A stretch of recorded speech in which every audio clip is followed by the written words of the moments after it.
Northeast Beasters, welcome back. After a kind of uneventful week one other than injuries in fantasy football, very low scoring throughout the league, we're ready for a big week two. Let's get to the top players of week one. Quarterbacks, Alex Smith against the Patriots. You wouldn't think so, he put up 31 points. However, 4 of the top 5 quarterbacks scoring this week are unowned. I don't think this is a regular thing for Alex Smith, but he was actually throwing a little deep ball too. Wide receiver, Stefon Diggs with 20 points. He was all over the field. He has huge potential. He is owned. And then running back, Kareem Hunt. I mentioned that was going to be a big pickup by the Charlestown Pats, and it was, towards the Patriots for 40 points. They didn't have an answer for him at all. I would keep rolling that coal train.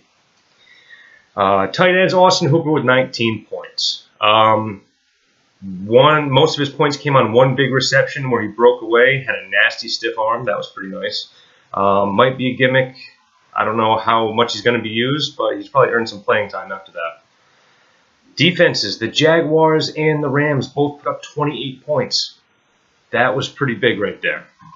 Picking a defense for 28 points. To the matchups. The commissioner's projections were spot on almost this week. Better than NFL.com. Can't stand them. Okay. Team Grew, Goats R Us against Show Me Your TDs. It was a blowout. Grew only scored 51 points. Left Tyreek Hill on the bench, who scored 19 points, second most by any wide receiver. But it was against the Patriots, and they stopped everybody, right? Good job, buddy.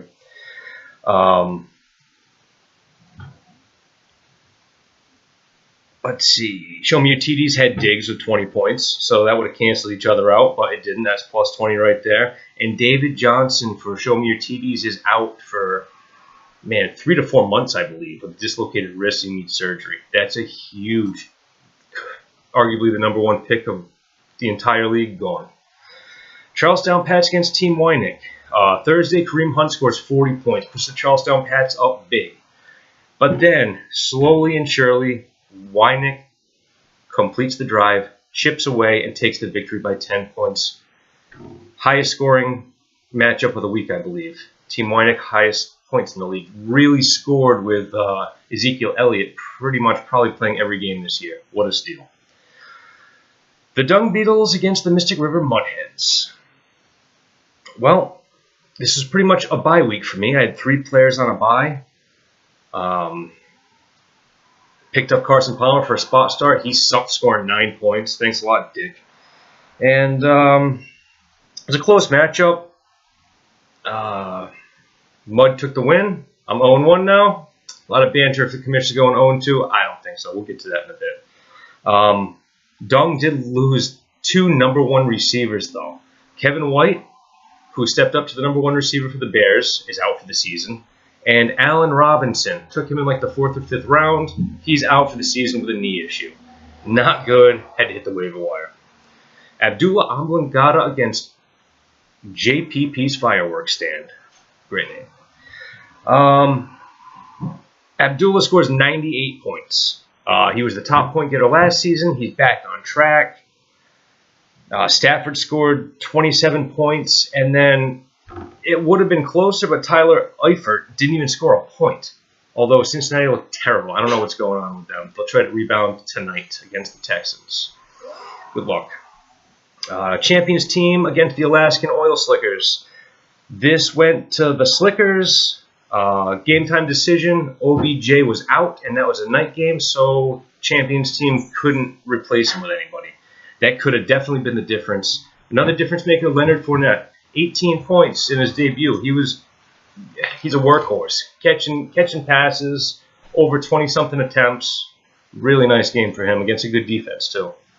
Can you dig it against Balls Deep? We have the Golden Plunger rematch.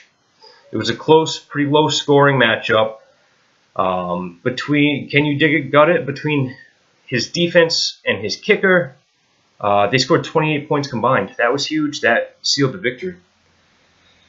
Okay, as far as injuries go, like I said, David Johnson, he's out for a while. OBJ, apparently he's back to practice, but that already cost the Champions team a win. Allen Robinson and Kevin White out for the year. Danny Woodhead is in concussion protocol or whatever. He's going to be out for quite some time, I believe. Those are all obviously owned players. Waiver wire was pretty exciting. Got Kerwin Williams and Javorius Allen, the top 2 running backs on the waiver wire, both go to Goats R Us. Another nice pickup was Tariq Cohen. He's getting a lot of press from Chicago. That went to Show Me Your TDs. Some good wide receivers went. Very active waiver wire, which is sweet. Week 2 matchups. Since everybody's adjusted their order, I haven't really gone through scoring, but I'll give you some quick predictions, guesstimations. Off the top, we have Goats R Us against the Moonstone Dumplings.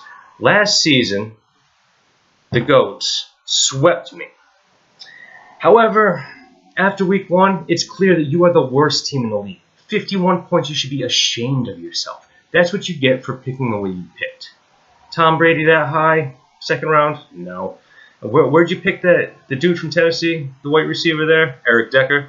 Way too high. But we'll see. Is he in your lineup this week? I hope he is. I'll say Dung by 10. Could be closer than that, though. Some nice waiver wire pickups by Goats.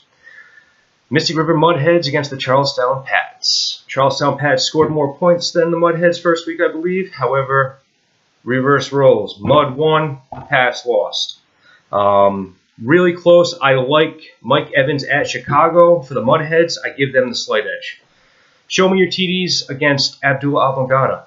I like Abdullah's matchups a little better, but they're both kind of tough. I give Abdullah the win by 10. Team Wynick against the Champions team. This is pretty dead even. I like the champion team matchups better. I like Wynick's personnel better. I guess I'm going to go with the studs. You play your studs. I got to give Wynick the slight edge. Slight.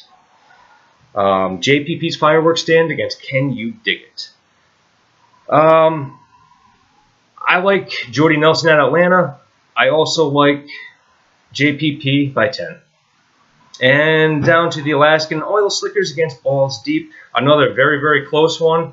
I'm going to say this is a 2-point decision one way or the other. Cannot give you a winner. That's about it for this week. Pretty quick one.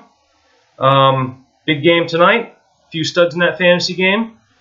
So we'll see what happens. There may be a midweek video after I start to whoop Brew's ass. Goodbye.